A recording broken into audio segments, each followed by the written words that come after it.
Hey everybody, welcome back. Hey, if you see I might still have some potato juice on me. See the same shirt? I'm making a couple of videos tonight. I just made one on the lathe peeling a potato, so you might go back and watch that one. And don't forget, like, subscribe, click, share, all that good stuff. Help an old guy out. So, but what I'm going to do is, I've already got let me get your mitt down here a little bit. The bowling pin, I've already got it on here. I need to, my last video I was talking about, I need to make some more woodworking mallets. Like this. The bowling pins are real good for that because they're hard maple. Oh, the camera's crooked. Get my hands in the way now. Let me do this side. There we go. They're made out of hard maple, and they work really good for woodworking mallets. So you don't mar up the wood if you have to tap on some wood. And my son needed the handle, so I had a cheap rubber mallet that I cut the handle off of for a school project. So I got to think of something to do with that. But that also works for tapping wood too. But I guess this one, I can use it as a really small hammer now. But I'm gonna make something like this. None of them come out the same. And if you're wondering, that little groove right there, when they laminate the maple together, you can look up and see videos on how they make the bowling pins. But when they laminate them together, they weigh them, and they have grooves in them, or voids in them, so they're all the same. They all have to be the exact same weight, within a few ounces, half ounce, whatever. But so we're gonna make this into one, see how we can do. So I'm gonna lower you guys down here, and there you go. Try to get you in here where you can see good. There you go. And as with before, I've got my, there you go. I got my vice grips in there because this slides when I try to crank this down good. And this is just a Harbor Freight lathe. It works fine. It's just, you know, it's not the greatest in the world. I wish I had let me move this out of the way down here. I wish I had the overhead view, but we'll see what we can get out of this. So, gotta get the plastic off now, so we'll work on that. This is still, looks like it's still sharp after the tater. I don't think the tater dulled it any. You can see I just got done though. I don't know if you can tell. Yeah, it's still got tater juice on it. So, there we go.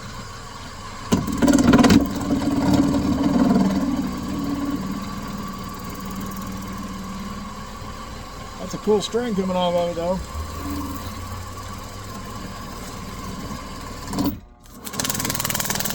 You gotta watch those, they will smack the crap out of your hand. And it does not feel good.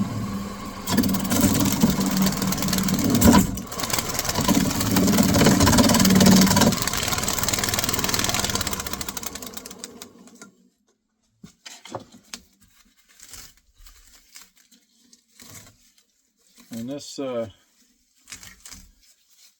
really need a new belt and drive gear for this lathe, or drive sheave, because it slips if I really get the torquing on it. But it is what it is. It still works.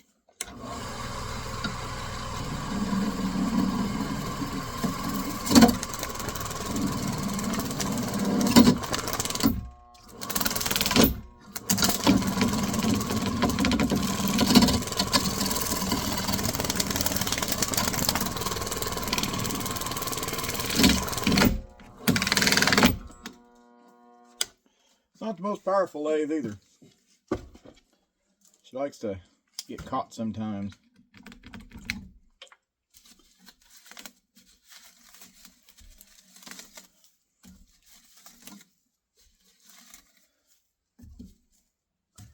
This is really kind of probably more than I should be doing on this lathe.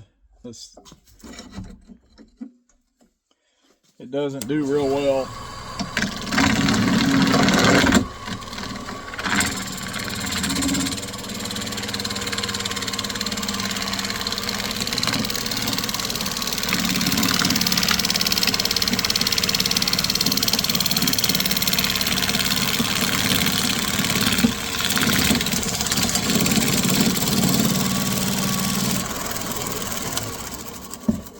Time to clean it out.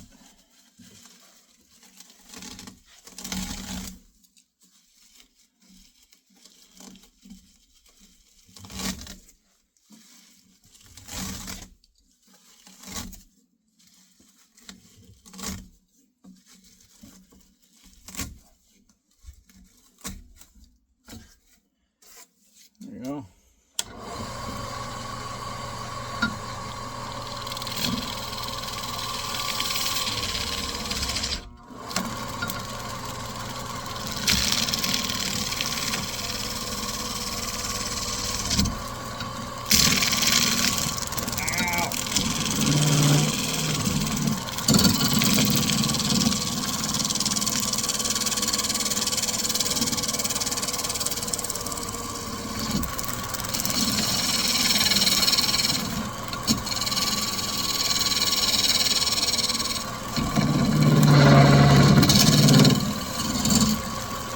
I don't know how well you guys can hear that, but it bogs down quite a bit when you're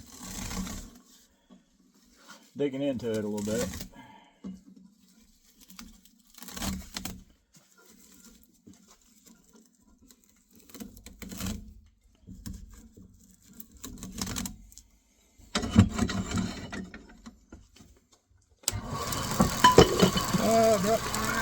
Cool.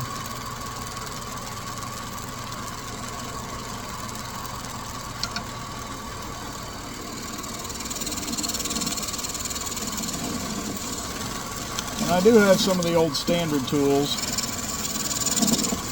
but I like this one.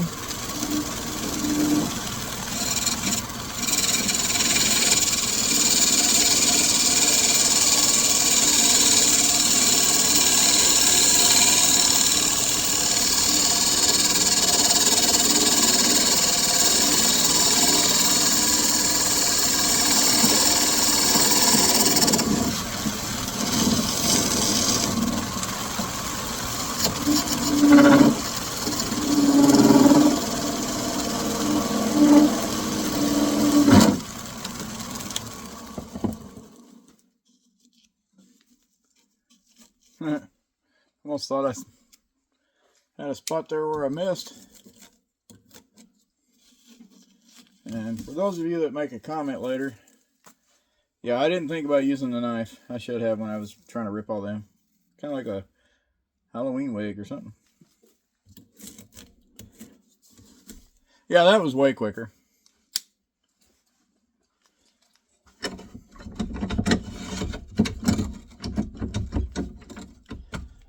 Oh, this thing's about wore out.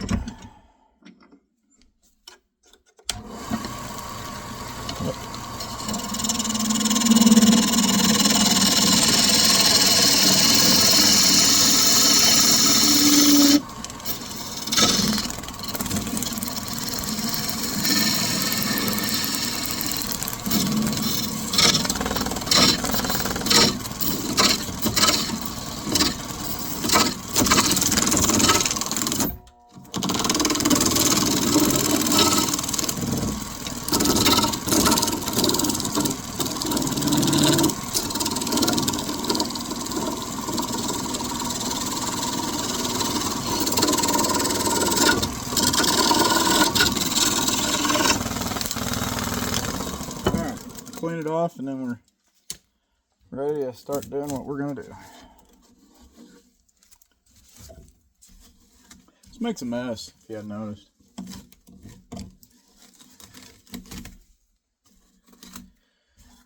And when I first started making these,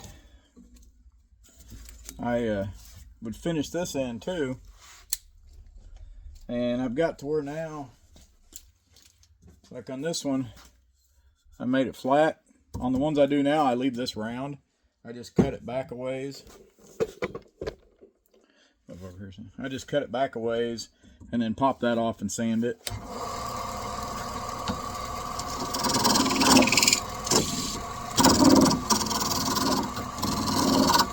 Alright, there we go. Try to get you around here where you can get a good shot, but let's see. How do we want to do this?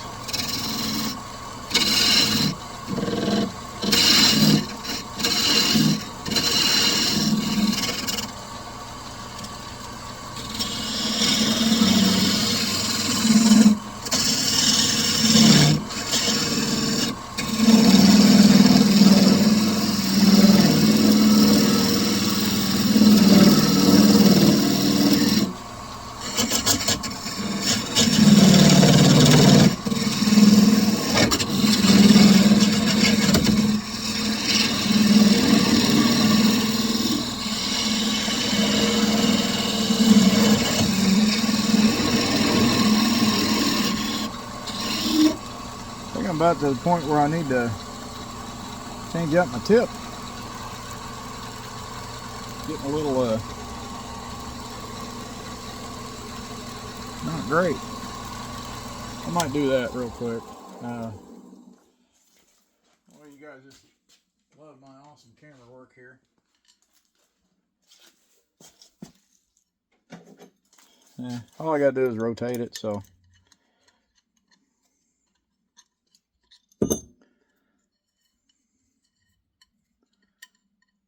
there we go. One thing I like about these carbide tips, you don't have to sharpen them. You can sharpen them, but there we go. A bit back. All right, let's try this again.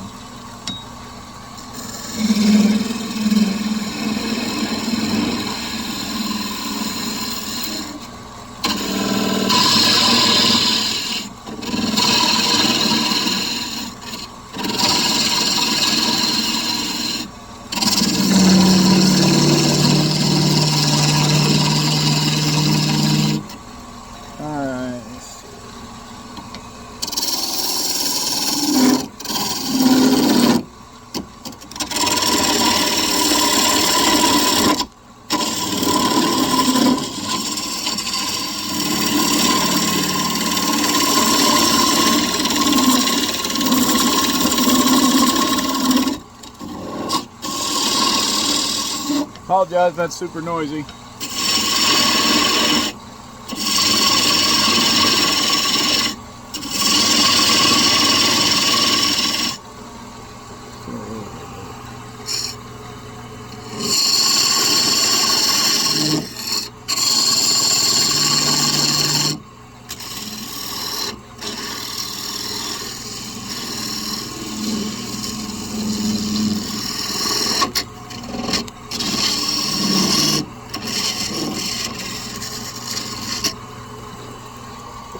Sorry, I gotta move you a little bit so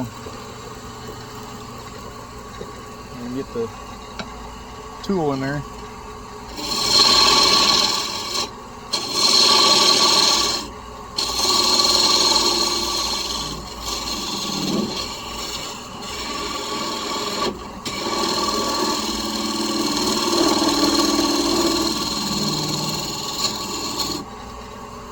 Let's bevel this.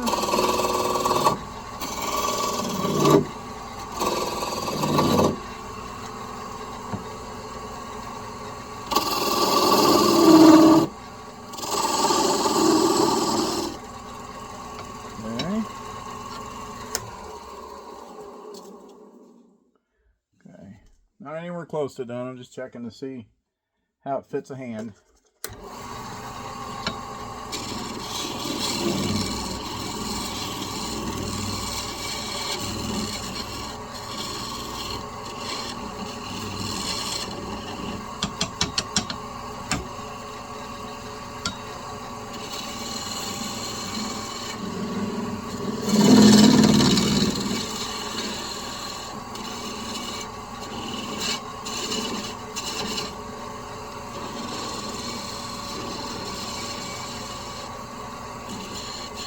I don't know if everybody else does, but I actually like a little bit of some grooves where my hand goes.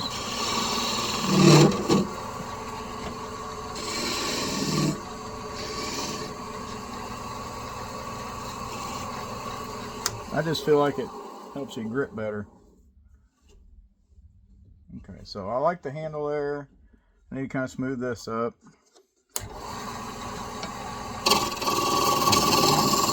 And that's something, always make it start off with bigger than what you're wanting, in case you have to take some off. That way you have the material to take off.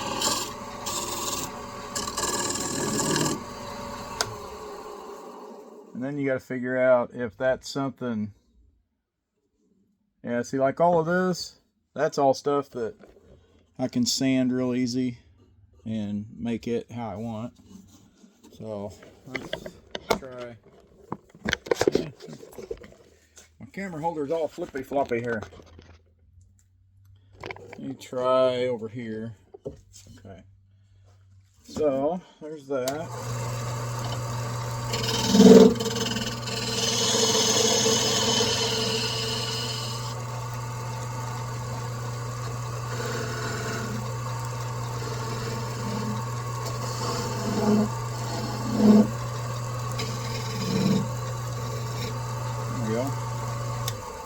There's a lot of starting and stopping when you do this, at least when I do, because I want to make sure it's all, see, like this right here, you can fight that all day. There we go, somewhere in there it is. You can fight that all day trying to get that out with the tool, so I just get it to that and then sand it. All right, so now I want to pick where I want to put my end at. So if you go too far back, you get into that hollow spot. They're generally somewhere right in here, but you don't want to go too far this way. I don't mind having a little bit of taper, but you don't want to go too far this way, because then you got to drop this down enough to that so you can get a good even. It's going to have a little, see, like this one here, it's got a little bit tapered down on it, but you know, it ended up cutting it off right there, and then I just used the natural taper of this.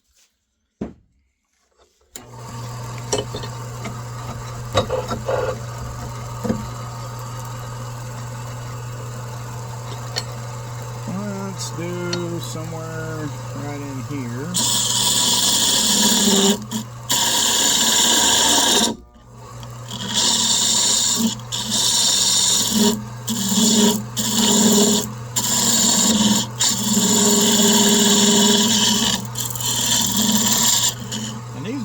For woodworking mallets, because you got a lot of your shapings already done with just the bowling pin itself. So a lot of it's just kind of smoothing it out.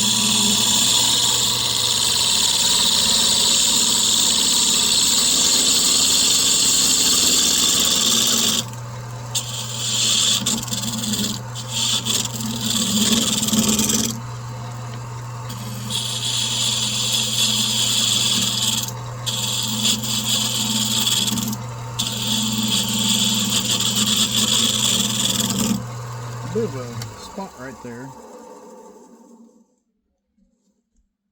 Yeah. You can feel it in the tool. It acts weird when you hit that side. So I'll have to go down below that.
what that looks like. Okay, got a little bit there I need to take out, because like that won't sand out. But, see, it's this laminated maple. You can tell where they glued the pieces together. But we can't go too far in, because then we might hit that spot. So we'll take a little bit more off. If we can't get it off, we'll just leave it the way it is.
Oh yeah, took most of it out. Good enough. Just got these little lines right here to get rid of. And you can see the lines. I don't know if you guys can. Yeah, you can see the line in the camera. That's a little high spot. So we'll just try to real lightly get rid of it.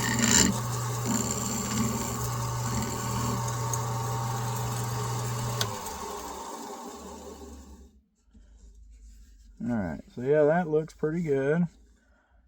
It's got a little dimple right there I want to smooth out.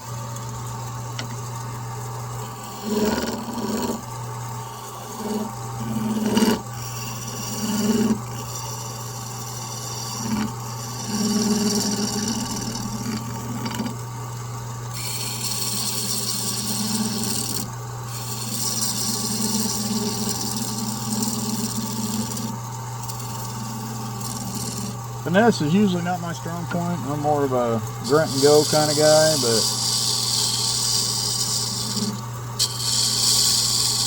sometimes you gotta have finesse.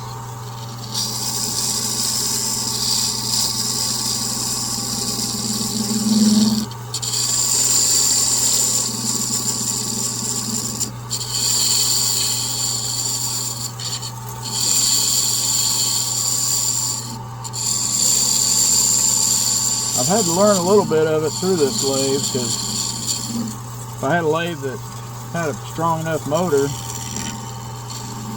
I wouldn't have to do this much finesse.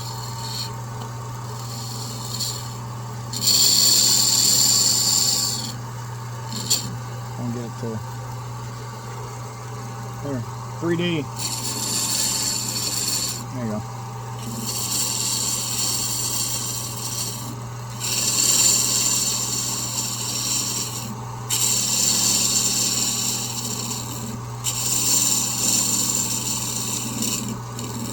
Alright, touch this up, and let me move you over here. We're going to touch up this edge, top edge, and then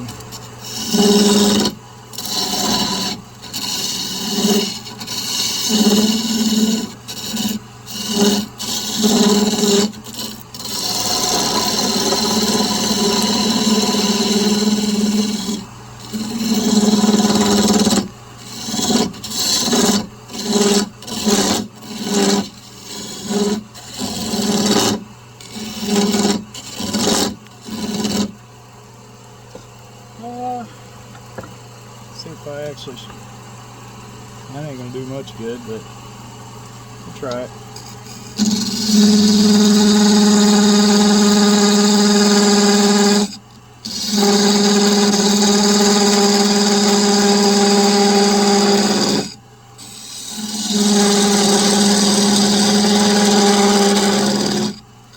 It's noisy, doesn't it?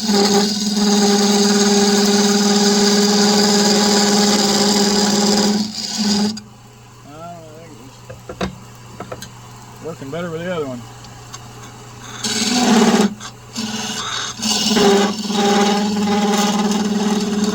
Yeah, we'll go down. I need to sharpen most of my tools.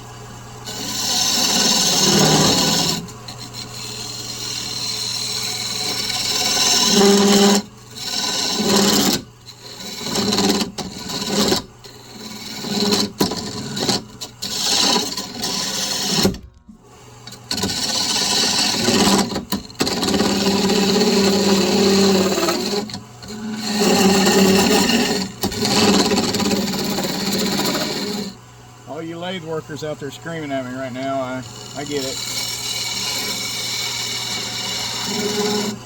That's that non-finesse part I was talking about. And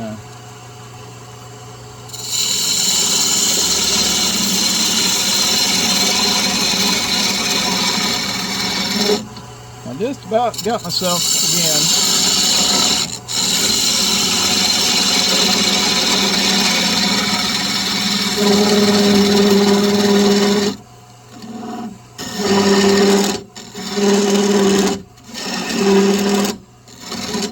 That'll be good enough. Just bevel this. And when I say about got myself, what I'm referring to is if you look inside there, a lot of times when I'm cutting it, let me shut this off. A lot of times when I'm cutting it, I end up going inward as I'm cutting it, and then when I go to cut it off, I got this little nub sticking out underneath there. So now I got one other spot right here. Gotta get rid of this little bit here, and then we'll be done. We can go to the most funnest part of all.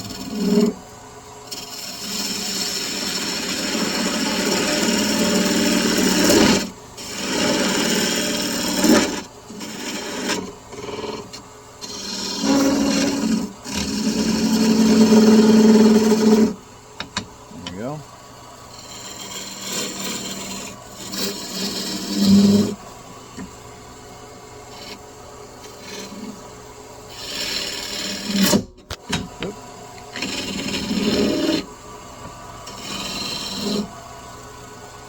Let's see what that looks like. Alright, that looks pretty good. Get this out of here. Find sandpaper I want to use, which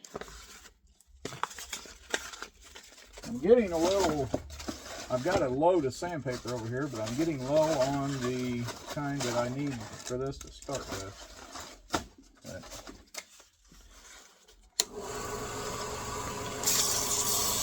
in case you're wondering, this is the part that's the fun part.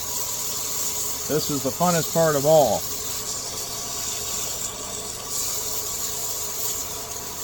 And that ain't doing jack crap. Let me find here. I've got some good sandpaper around here somewhere. I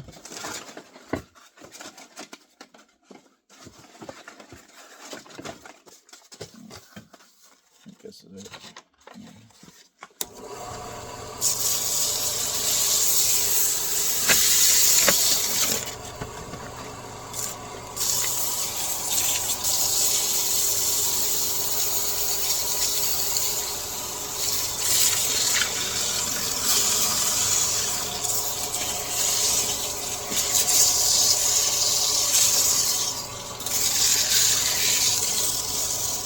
For those of you that like the bubble wrap and popping the bubble wrap and stuff,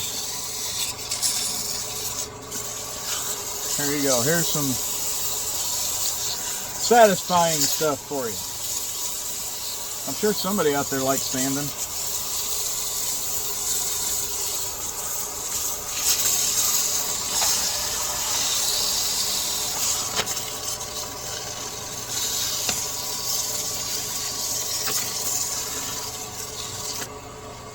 Now, depending on what kind of finish you're going to put on it, that can make a huge difference on how you sand it, how much you sand it down to, what grit you go to. Because really, anything over around 220, anything over that, you get up into the 300s and the 400s, your stain doesn't sink in as far. And it's almost like you sand it down to a closed cell.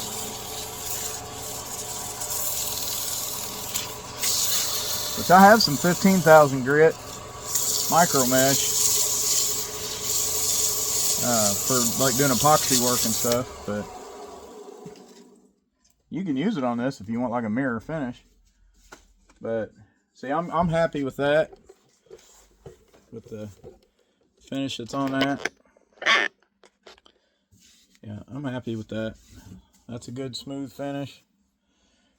Now, what I'm going to do though is I'm going to swap you around here. Hold the camera. There we go.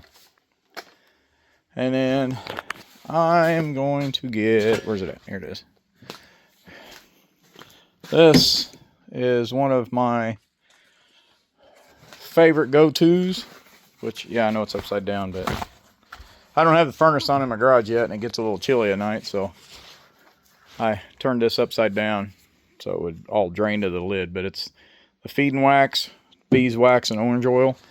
And then this, I use this, which is mineral oil and beeswax. And depending on what I'm doing, I got a lot of tung oil. I use that. That's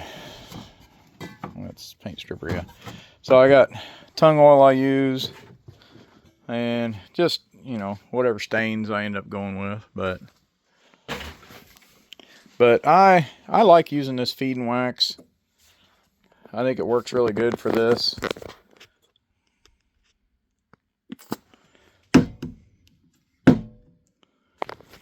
And but I also like the natural color of maple. So, and I'll put all this on here and then fire it up and rub off the excess. But it's easier to do two hands, but I don't have a camera person yet, so.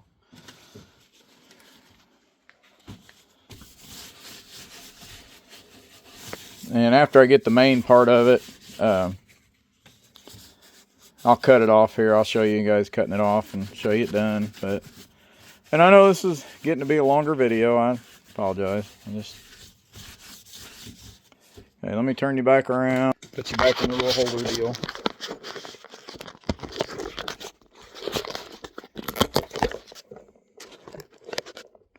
If I get enough of you guys to subscribe and start making money, I'll maybe get a camera person.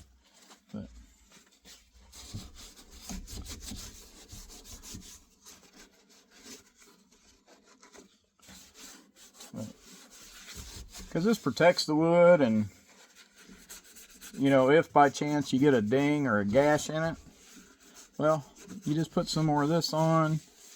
You've not hurt the stain, you know, you're not discoloring the wood, because all you do is you just put some more of this on, and the little ding or nick that's in it is now the color of what you want it. So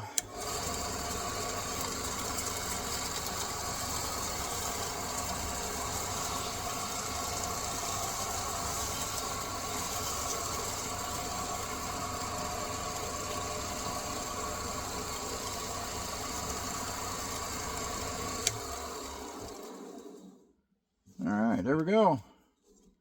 And once that soaks in good, this handle won't be slick or anything, but I like having the stop on it, so it's a good firm hold on your hand. So now I'll get my saw, and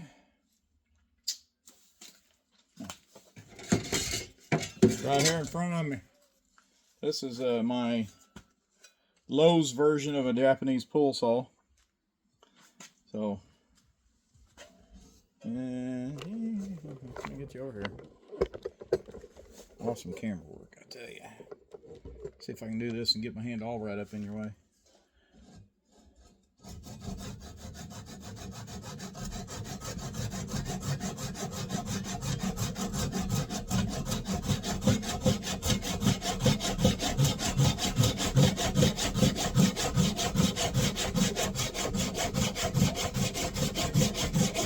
And you can turn this all the way down and just hold on to this while it's doing it.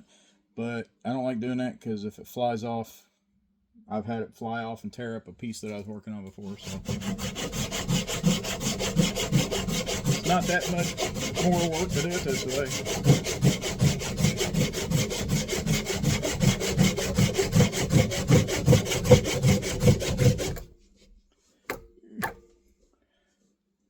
Get over there. Now loosen that. Drop this back, and there you go. That end piece pops off. And now this, I'm not going to take y'all over there. Belt sander.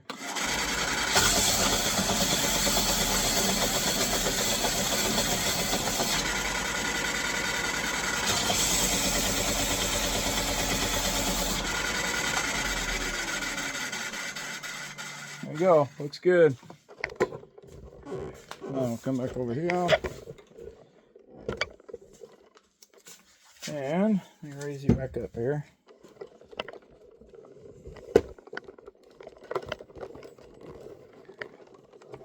I'm all messy. Okay. There we go. And so the top's pretty well done. It does have that little dimple in there from the piece on the lathe, but it ain't hurt nothing. And then I sanded it down to where that plastic was at, so it's fine because it's actually generally up here they're in pretty good shape. It's around here they get beat up. I've had a few of them that were just flat tore up that were in pretty bad shape. Started turning them and big old chunks were coming out of it.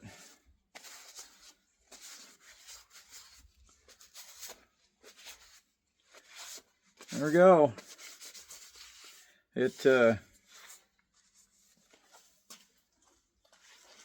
You'd think I'd have all this stuff ready. But we've got... Alright. Started out with one of these. We ended up with one of these. And myself, I like this. I think these are really nice. They're very good woodworking mallets.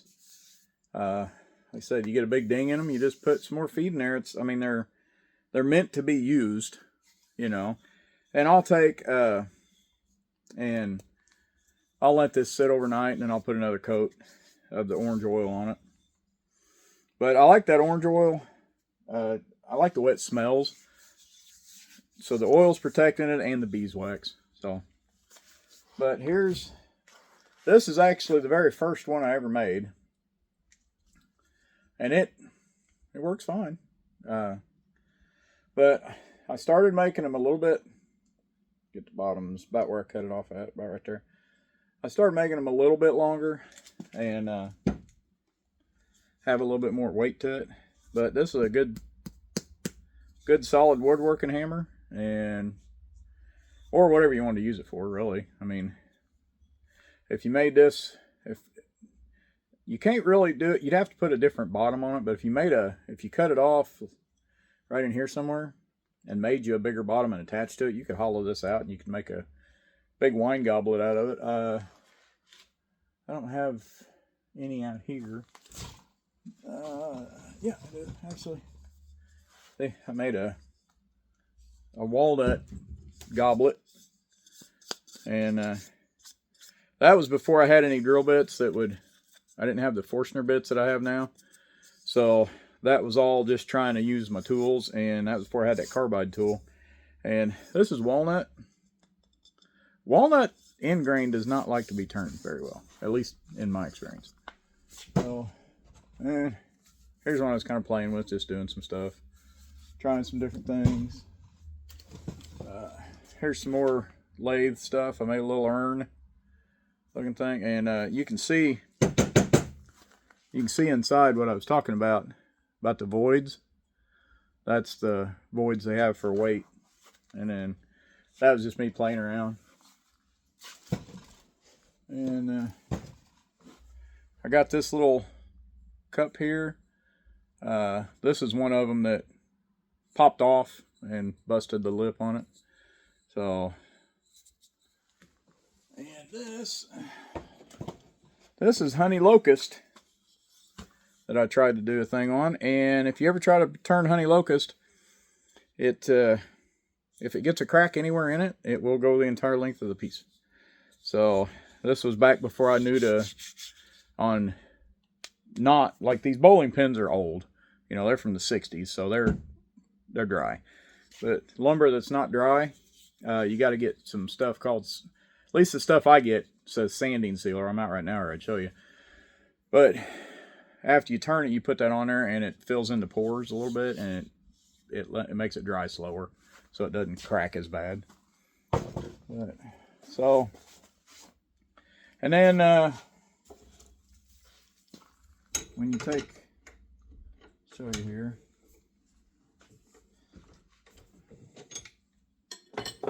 And there's what's left. I usually just toss those. But one thing on the lathe, the first bunch that I did, I'll get that later. The first bunch that I did, this part, I would use this one that I used on the tater earlier. And, you know, the centering pin's not as big as that. So it was real hard to get it lined up, and I spent a lot of time lining it up. I happened to be looking one day, and I seen this one that you just drill a hole in and you screw it in, and it attaches the same way as this one. Well, it fits perfect. Oop, dropped that piece. Hold on. There we go. It screws in that perfect. So all I have to worry about is lining up this one side here, and that one's already got a hole in it because I'm making a lamp. If you look at the video I did on my booth, my vendor booth, you can see the lamp I made out of bowling pins. And apparently this broke. I have to be careful with that now. But hey, thanks for watching. Appreciate it. I said it on a potato video. If you have any more stuff you want to see me turn, not the greatest in the world at this, but you know, bowling pin to this, it was looking at the time, it was probably about 40 minutes ish. And if you take out me yakking and actually doing stuff and moving the camera around, it was probably about 30-35. But there you go, woodworking mallet. I think it looks pretty good. It's just a very simple, easy design. It looks nice, and smack stuff with it. So I appreciate it. Yeah, there we go. So yeah, if you don't mind, like, subscribe, comment, all that good stuff. It really does help the channel when you share and like, and when you leave comments. It really does help the channel. It shows interaction. So I appreciate it, and everybody have a great day. Thanks. Bye.